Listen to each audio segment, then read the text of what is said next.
নমস্কার, অরুস কিচেনোলজিতে আপনাদের সবাইকে স্বাগত জানাচ্ছি। আজকের রেসিপি সবার পছন্দের একটা Indo Chinese recipe, crispy chilli paneer. Indo Chinese recipe সারা ভারতবর্ষে কিন্তু পপুলার হয়েছে কলকাতা শহর থেকেই।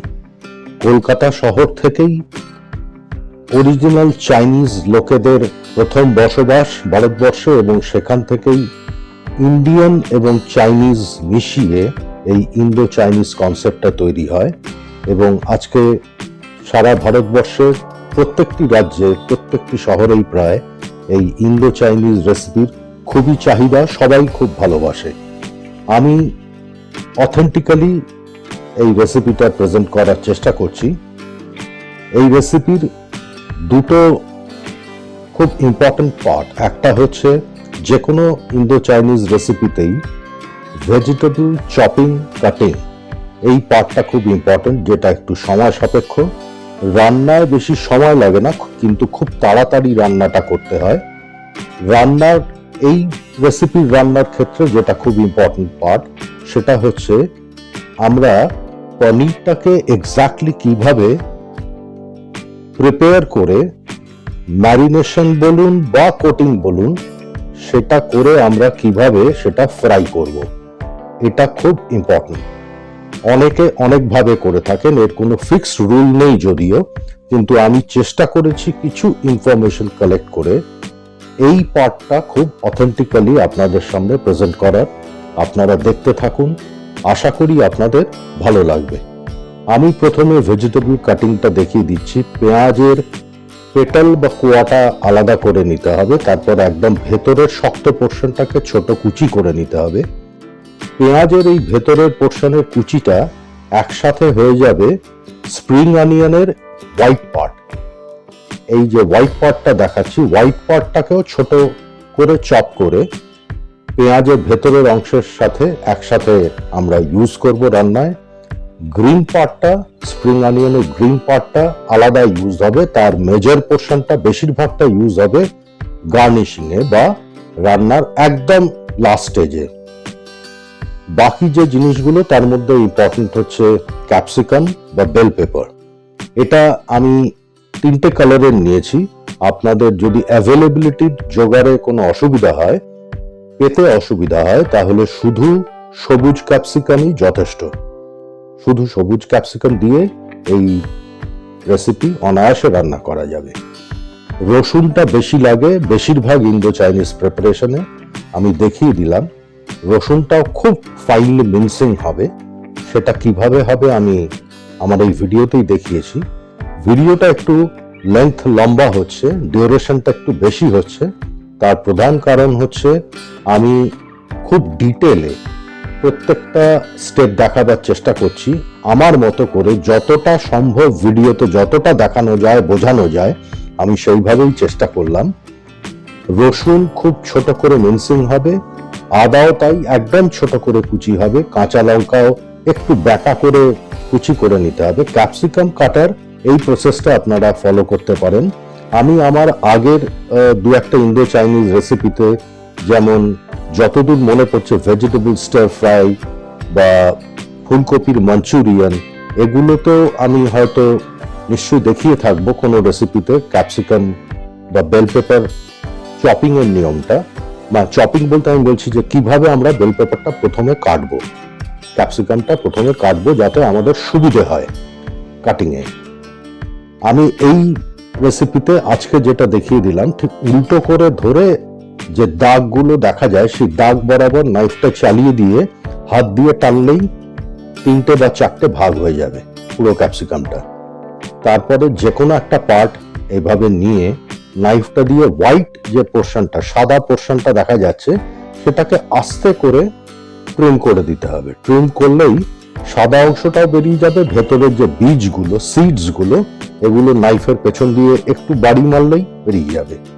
তারপরে ঠিক এইভাবে ছোট করে আমি কেটে নিলাম। এটা আপনারা যে কোনো শেপে, আমি স্কোয়ার মতো কেটেছি, এটা ট্রায়াঙ্গুলারও কাটা যাবে, সেটা অসুবিধা নেই। মানে এই রেসিপির ক্ষেত্রে সেটা খুব একটা ইম্পর্টেন্ট নয়, শুধু কাটিংটা ইম্পর্টেন্ট, শেপটা নয়। আমি 2 রকম বেল পেপার এবং ক্যাপসিকাম একসাথে রাখলাম। রসুনটা বোর্ডের ওপর রেখে নাইফটা ব্লেডটা রসুনের ওপর রেখে অন্য হাত দিয়ে আস্তে করে চাপ দিতে হবে, জোরে বাড়ি মারবেন না, তাহলে রসুনের রসটা বোর্ডে চলে যাবে। রান্নায় যেটা যাওয়ার কথা সেটা বোর্ডে চলে যাবে।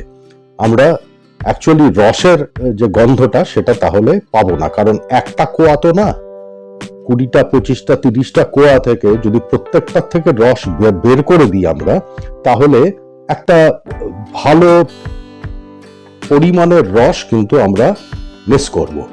সেটা কখনোই হওয়া উচিত না। হালকা করে চাপ দেবেন, একটু ফট করে ফেটে যাবে কোয়াটা। এরকম ভাবে বেশ কয়েকটা কোয়া একসাথে করে নিয়ে তারপরে খুব ফাস্ট এভাবে তাড়াতাড়ি নাইফটা চালিয়ে দিতে হবে। খানিকটা যখন জড়ো হলো তখন আমি দেখিয়ে দিচ্ছি, এইভাবে নাইফের টিপের ওপরে একটা হাত রেখে হ্যান্ডেলটা গ্রিপ করে, ঠিক এইভাবে যেরকম ভাবে সি-স হয়, আপ ডাউন হয় দুটো এন্ড, ঠিক সেইভাবে এটাকে কিমা যেভাবে কাটা হয়, এটাকে ওই জন্যই বলে মিনসিং, সেইভাবে এটাকে খুব ছোট ছোট টুকরো করে দিতে হবে।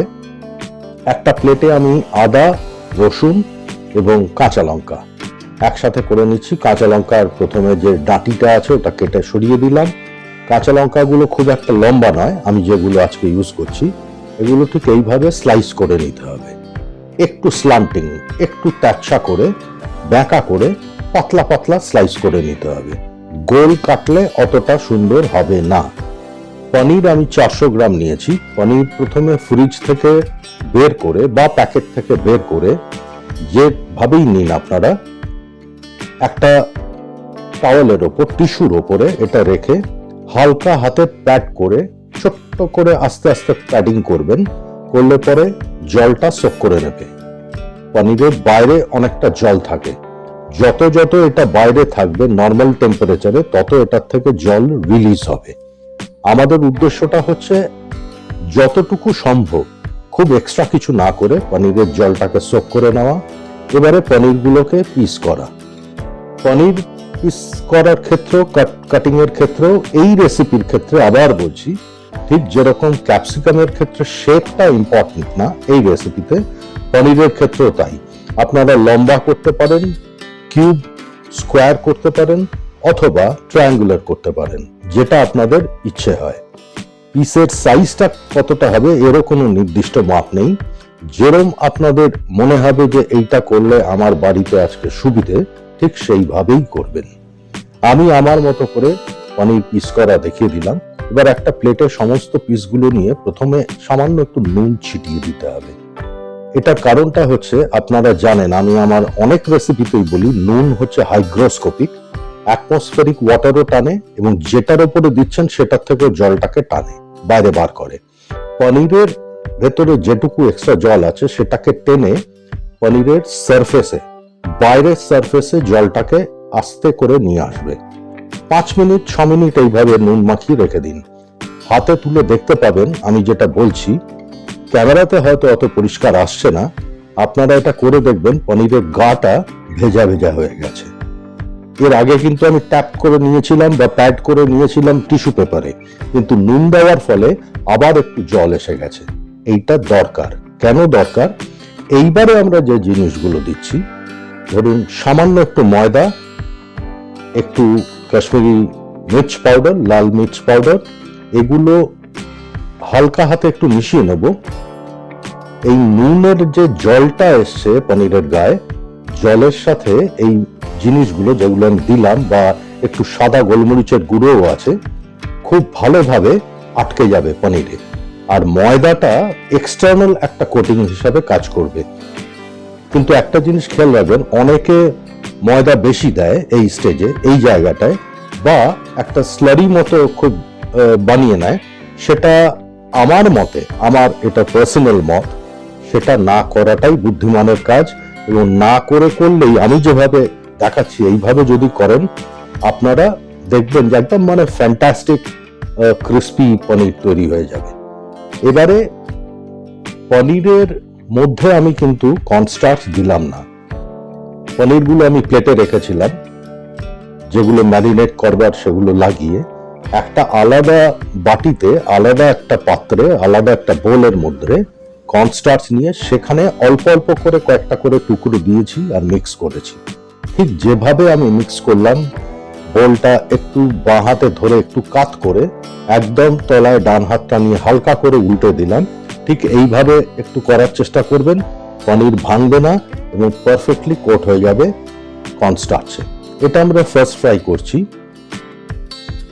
তেলে একদম হাই ফ্লেমে থাকবে, ফ্লেম কিন্তু মিডিয়ামও করবেন না, কারণ মিডিয়াম ফ্লেম করলে পনিরের ভেতরটা শক্ত হয়ে যাবে। আমাদের উদ্দেশ্য হচ্ছে বাইরে যেটা আমরা ম্যারিনেশনে দিলাম, লাস্ট দিয়েছি কর্নস্টার্চ, এইটা যেন একটা সুন্দর ক্রিস্পি কোটিং তৈরি হয়ে যায়। পনিরের ভেতরটা অ্যাজ ইট ইজ নরম থাকার প্রয়োজন, তাহলেই খেতে ভালো লাগবে। অল্পক্ষণ একটু ফ্রাই করে নেবেন, 2 মিনিট। এবার একটা সস বানিয়ে নিতে হবে, ডার্ক সোয়া সস, কাঁচা লঙ্কা বা green chilli sauce, red chilli sauce, white vinegar আর অল্প একটু টমেটো কেচাপ। কেচাপটা দিতেও পারেন, নাও দিতে পারেন, এটা অপশনাল। একটা ছোট বাটিতে এটা আগে থেকে প্রিপেয়ার করে রেখে দিন, একটু নেড়ে দিন যাতে ঠিক মতো সবকটা সস একসাথে মিক্স আপ হয়ে যায়। এবার পনির ভাজার যে তেল, যেটা আমরা ভেজেছিলাম পনিরটা, সেখান থেকেই 2 চামচ মতো তেল, 1 চামচ তেল একটা কড়াই গরম হলে দিয়ে দিন। দিয়ে একটা টিস্যু দিয়ে গ্যাস অফ করে টিস্যু দিয়ে পুরো কড়াইয়ের ভেতরে ভালো করে এই তেলটা, যেটা 1 টিস্পুন দিয়েছি, সেটা ভালো করে মাখিয়ে দিন। এই সিজনিংটা খুব দরকার। এই সিজনিংটা করলে পরে চাইনিজ রান্নায় খুব পারফেক্টলি রান্নাটা করা যায়। যদিও খুব পাতলা কড়াইতে করলে খুব ভালো, লোহার কড়াইতে বা চাইনিজ লক যাকে বলে, তাতে করলে খুব ভালো হবে, কারণ আমরা এই কুকিংটা করব একদম হাই হিটে। আমার কাছে চাইনিজ লক এই মুহূর্তে নেই, আমি যার জন্য এই সিজনিংটা করলাম। তেল অল্প গরম করে দিয়েই আমি টিস্যু দিয়ে পুরো মাখিয়ে দিয়েছি।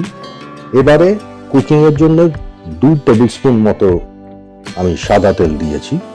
দিয়ে রসুন, আদা, কাঁচা লঙ্কা এগুলো আগে একটু সতে করে নিতে হবে, বেশি ভাজবেন না, বেশিক্ষণ করবেন না। তারপরে পেঁয়াজের ভেতরের পোর্শন এবং স্প্রিং অনিয়নের যেটা হোয়াইট পোর্শন একসাথে করে যেটা রেখেছিলাম সেটা আগে দিয়ে দেবো।